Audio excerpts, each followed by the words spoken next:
पूरे एक राज्य में गलत फहमी का शिकार हैं लोग। किसानों को इस बात के लिए बरगलाया गया है कि ये कानून आपकी जमीन को ले जाएंगे। पानी से खेती होती है, खून से खेती सिर्फ कांग्रेस ही कर सकती है। भारत सरकार किसी भी संशोधन के लिए तैयार है। इसके मायने ये नहीं लगाना चाहिए कि किसान कानून में कोई गलती है। सवाल इसका है कि कॉन्ट्रैक्ट फार्मिंग एक्ट है या नहीं है, और कॉन्ट्रैक्ट फार्मिंग एक्ट कब बना, और उस कॉन्ट्रैक्ट फार्मिंग एक्ट में अगर किसान गलती करेगा तो किसान को जेल जाना पड़ेगा। ये प्रावधान पंजाब के एक्ट में। ਸਤੰਬਰ ਮਹੀਨੇ ਵਿੱਚ ਮੋਦੀ ਸਰਕਾਰ ਵੱਲੋਂ ਪਾਸ ਕੀਤੇ ਖੇਤੀ ਕਾਨੂੰਨਾਂ ਤੋਂ ਬਾਅਦ ਹੁਣ ਤੱਕ ਕਿਸਾਨਾਂ ਵੱਲੋਂ ਲਗਾਤਾਰ ਇਸ ਦਾ ਵਿਰੋਧ ਕੀਤਾ ਜਾ ਰਿਹਾ ਹੈ। ਕਿਸਾਨ ਦਿੱਲੀ ਦੀਆਂ ਸਰਹੱਦਾਂ ਤੇ ਬੈਠ ਕੇ ਲਗਾਤਾਰ ਇਹਨਾਂ ਕਾਨੂੰਨਾਂ ਦੇ ਨੁਕਸਾਨ ਦੱਸ ਰਹੇ ਨੇ ਤੇ ਕੇਂਦਰੀ ਵਜ਼ੀਰ ਇਸ ਦੇ ਫਾਇਦੇ ਗਿਣਾਉਂਦੇ ਨਹੀਂ ਥੱਕ ਰਹੇ। ਖੇਤੀਬਾੜੀ ਮੰਤਰੀ ਨਰਿੰਦਰ ਸਿੰਘ ਤੋਮਰ ਬਹੁਤ ਵਾਰ ਇਹਨਾਂ ਖੇਤੀ ਕਾਨੂੰਨਾਂ ਦੇ ਫਾਇਦੇ ਗਿਣਾ ਚੁੱਕੇ ਨੇ ਤੇ ਅੱਜ ਫਿਰ ਉਹ ਰਾਜ ਸਭਾ ਵਿੱਚ ਇਹਨਾਂ ਕਾਲੇ ਕਾਨੂੰਨਾਂ ਦੇ ਗੁਣ ਗਾਉਂਦੇ ਨਜ਼ਰ ਆਏ। शुक्रवार ਨੂੰ ਰਾਜ ਸਭਾ ਵਿੱਚ ਵਿਰੋਧੀ ਧਿਰਾਂ ਦੇ ਮੈਂਬਰਾਂ ਵੱਲੋਂ ਤਾਬੜਤੋੜ ਹਮਲਿਆਂ ਦਾ ਜਵਾਬ ਦਿੰਦਿਆਂ ਕੇਂਦਰੀ ਖੇਤੀਬਾੜੀ ਮੰਤਰੀ ਨੇ ਖੇਤੀ ਕਾਨੂੰਨਾਂ ਅਤੇ ਕਿਸਾਨ ਅੰਦੋਲਨ ਤੇ ਬਿਆਨ ਦਿੱਤਾ। ਰਾਜ ਸਭਾ ਵਿੱਚ ਬੋਲਦਿਆਂ ਤੋਮਰ ਨੇ ਆਖਿਆ ਕਿ ਦੇਸ਼ ਵਿੱਚ ਸਿਰਫ ਇੱਕ ਹੀ ਸੂਬੇ ਦੇ ਕਿਸਾਨਾਂ ਨੂੰ ਹੀ ਖੇਤੀ ਕਾਨੂੰਨਾਂ ਬਾਰੇ ਗਲਤਫਹਿਮੀ ਹੈ। ਉਹਨਾਂ ਆਖਿਆ ਕਿ ਕਿਸਾਨਾਂ ਨੂੰ ਭੜਕਾਇਆ ਜਾ ਰਿਹਾ ਹੈ ਕਿ ਉਹਨਾਂ ਦੀਆਂ ਜ਼ਮੀਨਾਂ ਖੋਹ ਲਈਆਂ ਜਾਣਗੀਆਂ। ਨਵੇਂ ਖੇਤੀ ਕਾਨੂੰਨਾਂ ਦਾ ਮਜ਼ਬੂਤੀ ਨਾਲ ਬਚਾਅ ਕਰਦਿਆਂ ਮੰਤਰੀ ਨੇ ਆਖਿਆ ਕਿ ਜੇ ਕੇਂਦਰ ਸਰਕਾਰ ਸੋਧ ਕਰਨ ਨੂੰ ਤਿਆਰ ਹੈ ਤਾਂ ਇਸ ਦਾ ਇਹ ਮਤਲਬ ਨਹੀਂ ਕਿ ਸਾਰਾ ਕਾਨੂੰਨ ਮਾੜਾ ਹੈ। ਉਹਨਾਂ ਆਖਿਆ ਕਿ ਕਿਸਾਨ ਸਾਡੇ ਦੇਸ਼ ਦੀ ਸਭ ਤੋਂ ਵੱਡੀ ਤਾਕਤ ਹੈ ਅਤੇ ਐਮਐਸਪੀ ਜਾਂ ਕੰਟਰੈਕਟ ਫਾਰਮਿੰਗ ਦੋਵਾਂ ਮੁੱਦਿਆਂ ਤੇ ਕਿਸਾਨਾਂ ਦਾ ਕੋਈ ਨੁਕਸਾਨ ਨਹੀਂ ਹੋਣ ਵਾਲਾ। ਉਹਨਾਂ ਇੱਕ ਵਾਰ ਫਿਰ ਆਮਦਨ ਦੁੱਗਣੀ ਕਰਨ ਦੀ ਗੱਲ ਵੀ ਆਖੀ ਹੈ। ਇੰਨਾ ਹੀ ਨਹੀਂ, ਉਹਨਾਂ ਨੇ ਪ੍ਰਧਾਨ ਮੰਤਰੀ ਦੇ ਵੀ ਖੂਬ ਗੁਣ ਗਾਏ ਨੇ। ਬਜਟ ਇਜਲਾਸ ਦੇ ਚੌਥੇ ਦਿਨ ਵੀ ਖੇਤੀ ਕਾਨੂੰਨਾਂ ਨੂੰ ਲੈ ਕੇ ਸਦਨ ਵਿੱਚ ਕਾਫੀ ਰੌਲਾ ਰੱਪਾ ਰਿਹਾ। ਉਹਨਾਂ ਇਹ ਵੀ ਆਖਿਆ ਕਿ ਵਿਰੋਧੀ ਧਿਰਾਂ ਦੱਸਣ ਕਿ ਖੇਤੀ ਕਾਨੂੰਨਾਂ ਦੇ ਵਿੱਚ ਕਾਲਾ ਕੀ ਹੈ। ਖੇਤੀ ਮੰਤਰੀ ਦੇ ਭਾਸ਼ਣ ਮਗਰੋਂ ਰਾਜ ਸਭਾ ਵਿੱਚ ਖੂਬ ਹੰਗਾਮਾ ਕੀਤਾ ਗਿਆ। ਵਿਰੋਧੀ ਧਿਰਾਂ ਤੇ ਵਰਦਿਆਂ ਤੋਮਰ ਨੇ ਆਖਿਆ ਕਿ ਭਾਜਪਾ ਸਿਰਫ ਪਾਣੀ ਨਾਲ ਖੇਤੀ ਕਰਨਾ ਜਾਣਦੀ ਹੈ, ਖੂਨ ਨਾਲ ਖੇਤੀ ਸਿਰਫ ਕਾਂਗਰਸ ਕਰ ਸਕਦੀ ਹੈ, ਭਾਜਪਾ नहीं। प्रतिपक्ष के सभी मेंबर्स को भी, उन सब ने किसान आंदोलन पर भी चिंता की।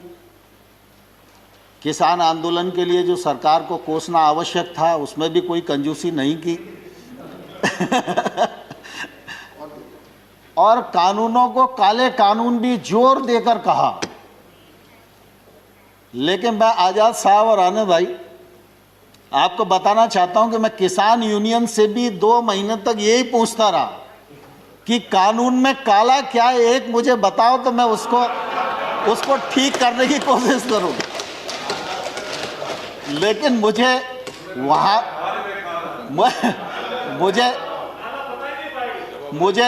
वहां भी मालूम नहीं पड़ा। और जब प्रतिपक्ष के मेंबर्स ने भी, दीपेन भाई आपका भी भाषण मैंने सुना, तो मैंने गौर से सुना कि कानून खराब है, कानून को रिपील कर दीजिए, वो हो ही जाएंगे और ऐसा वैसा सब लोगों ने अपनी बात की और करना भी चाहिए उन्हें। लेकिन कानून के प्रावधान को यह किसान के प्रतिकूल है, यह कम से कम किसी ने बताने की कोशिश नहीं की। Please no interference. मैं सर आपके सामने ही बैठा हुआ था। दूसरा, मैं सभापति महोदय आपके माध्यम से आग्रह करना चाहता हूं कि हम लोगों ने ट्रेड एक्ट बनाया। ट्रेड एक्ट में ये प्रावधान किया कि एपीएमसी के बाहर जो एरिया होगा वो ट्रेड एरिया होगा। वो किसान का घर भी हो सकता है, वो किसान का वेयर हाउस भी हो सकता है, उसका खेत भी हो सकता है। कोई भी व्यक्ति किसी भी स्थान के लिए किसी भी कीमत पर किसान वहाँ से अपने उत्पादन को बेच सकने के लिए स्वतंत्र है। ये हमारा एक्ट इजाज़त देता है। एपीएमसी के बाहर अगर कोई ट्रेड होगा तो उस पर किसी भी प्रकार का ना तो राज्य का टैक्स लगेगा ना केंद्र का टैक्स लगेगा। अब एपीएमसी के भीतर राज्य सरकार का टैक्स है, एपीएमसी के बाहर केंद्र सरकार का एक्ट है।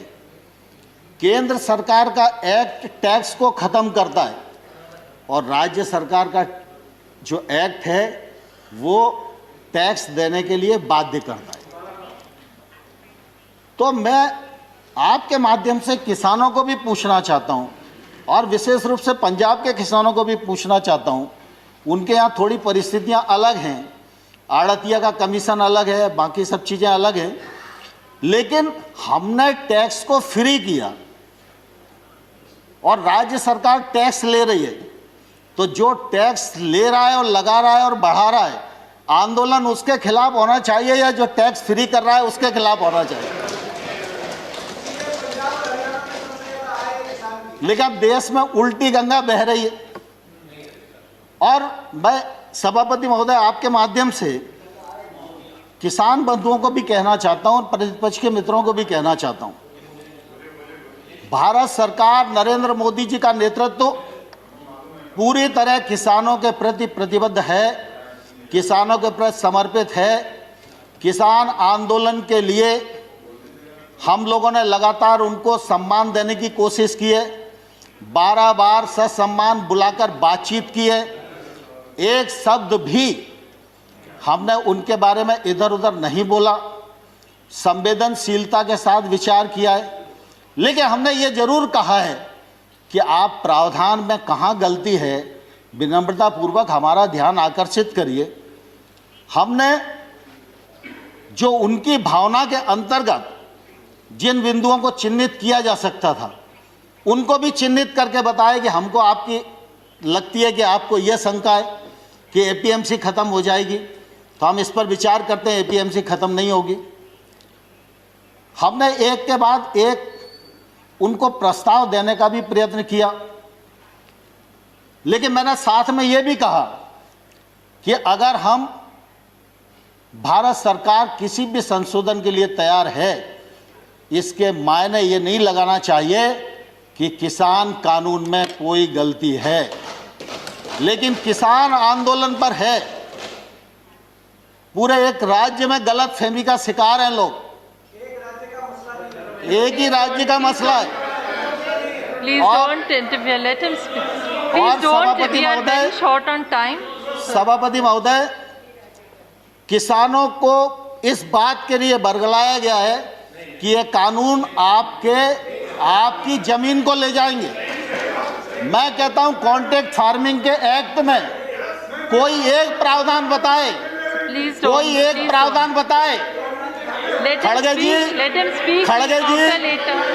खड़गे जी दुनिया जानती है, खड़गे जी दुनिया जानती है, पानी से खेती होती है, खून से खेती सिर्फ कांग्रेस ही कर सकती है, भारतीय जनता पार्टी खून से खेती नहीं कर सकती। और इसलिए मैं सभापति महोदय आपके माध्यम से कहना चाहता हूं, कॉन्ट्रैक्ट फार्मिंग एक्ट का कौन सा प्रावधान है जो प्रावधान किसी भी व्यापारी को उस किसान की जमीन छीनने की इजाजत देता है? लेकिन लोगों को भड़काया जा रहा है, जमीन चली जाएगी।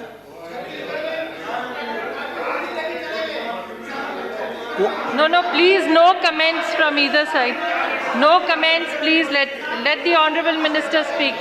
जहां पर भी एक्ट में अगर कॉन्ट्रैक्ट फार्मिंग का प्रावधान किया है, कॉन्ट्रैक्ट मूल्य का प्रावधान किया है, कॉन्ट्रैक्ट मूल्य से फसल का मूल्य बढ़ेगा सीजन पर तो उसका बोनस के रूप में हिस्सा किसान को मिलेगा, ये प्रावधान किया गया है।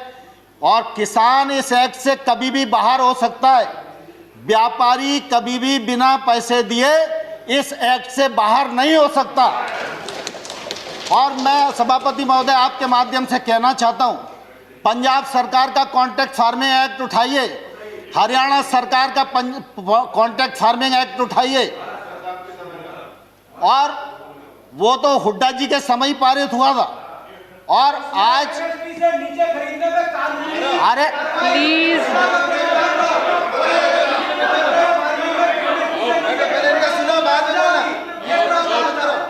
excuse me, please, he is not yielding. He is not yielding, so please. Dipendra भाई, Dipendra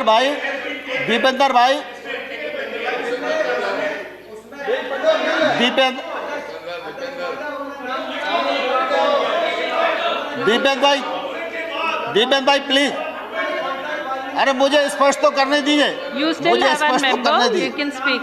He can reply later. नहीं, आपका नहीं लिया मैंने। माननीय सभापति महोदय, मैं स्पष्ट करना चाहता हूं कि इन राज्यों के अभी लगभग 20-22 राज्य ऐसे हैं जिसमें कॉन्ट्रैक्ट फार्मिंग ने के लिए नया एक्ट बनाया है या उन्होंने एपीएमसी में शामिल किया है। नहीं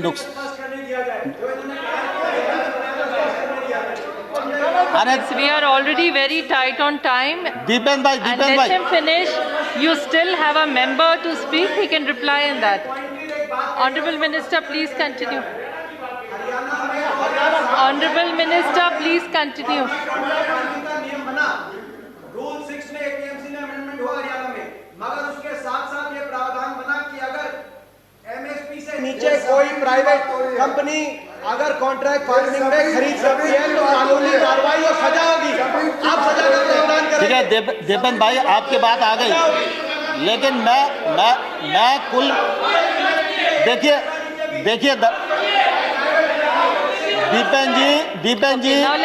दीपेन जी सवाल इसका नहीं है कि उस एक्ट में क्या लिखा है, सवाल इसका है कि कॉन्ट्रैक्ट फार्मिंग एक्ट है या नहीं है, और कॉन्ट्रैक्ट फार्मिंग एक्ट कब बना, और उस कॉन्ट्रैक्ट फार्मिंग एक्ट में अगर किसान गलती करेगा तो किसान को जेल जाना पड़ेगा। ये प्रावधान पंजाब के एक्ट में है और ये पंजाब सरकार के एक्ट में है, और जो भारत सरकार ने एक्ट बनाया है उसमें किसान कभी भी बाहर हो सकता है। आप झूठ बोलेंगे तो हम सुनेंगे नहीं। देखिए सजा जेल का प्रावधान। Honorable दीपेन जी मैं ये एक्ट बता सकता हूँ आपको, पंजाब सरकार का एक्ट बता सकता हूँ। पंजाब सरकार के एक्ट में किसान को जेल जाने का प्रावधान है, और अगर वो नहीं देगा तो 5 लाख रुपए तक का जुर्माना का भी प्रावधान है। लेकिन भारत सरकार का एक्ट, कि किसी और एक्ट की बात कर रहे हैं? नहीं, मैं पंजाब की बात कर रहा हूँ। हाँ, कॉन्ट्रैक्ट फार्मिंग मैंने कहा पंजाब। सॉरी, आप पंजाब की बात कर रहे हैं, हरियाणा की बात कर रहे हैं, तो ये कंफ्यूज होकर बोल रहे हैं।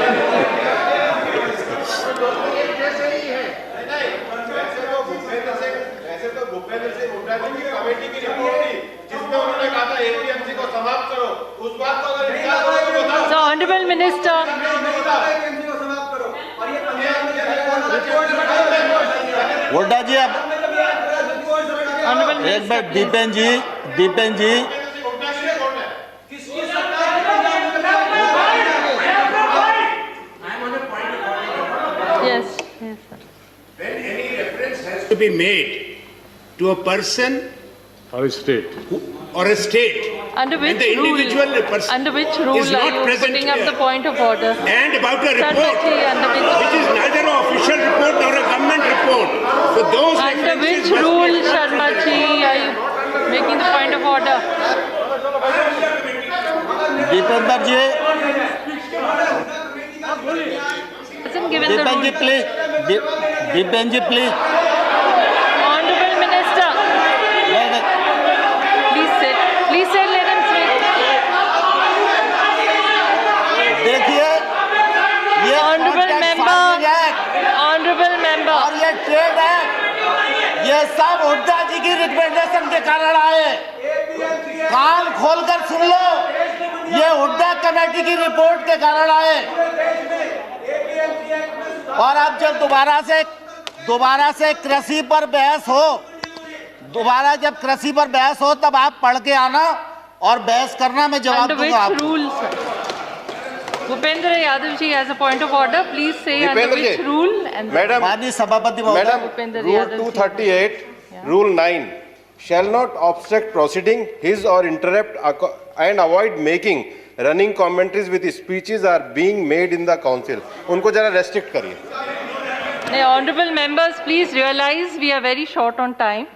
And नहीं, let the सभापति महोदय, honorable मैं minister 2 मिनट finish में his समाप्त कर रहा हूँ। speech. You still have one member who can speak, so they can respond to what honorable minister is saying. So, माननीय honorable सभापति minister, ji, please don't give a माननीय chance. and सभापति जी, complete it. मैं आपके माध्यम से सदन को बताना चाहता हूं, खरीद में ट्रांसपेरेंसी आए, ई ट्रांजैक्शन बढ़े, किसान को वाजिब दाम मिले, इलेक्ट्रॉनिक ट्रेड बढ़े।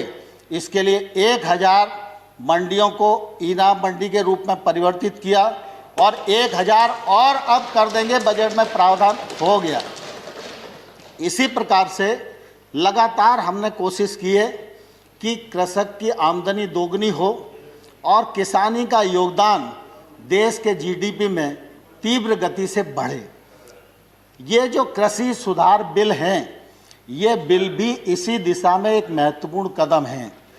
मैं आपके माध्यम से सारे सदन को भी और सारे किसान भाइयों को भी ये कहना चाहता हूँ कि प्रधानमंत्री नरेंद्र मोदी जी किसानों के लिए समर्पित हैं और रहेंगे। नरेंद्र मोदी जी ने कृषि सुधार बिल जो लेकर आए हैं, वो किसान के जीवन में क्रांतिकारी परिवर्तन लाने वाले हैं, किसान की आमदनी बढ़ाने वाले हैं और देश आगे बढ़े, गांव आगे बढ़े, किसान आगे बढ़े और देश का इकबाल पूरी दुनिया में बुलंद हो। इस उद्देश्य के साथ मोदी सरकार इस देश में काम कर रही है।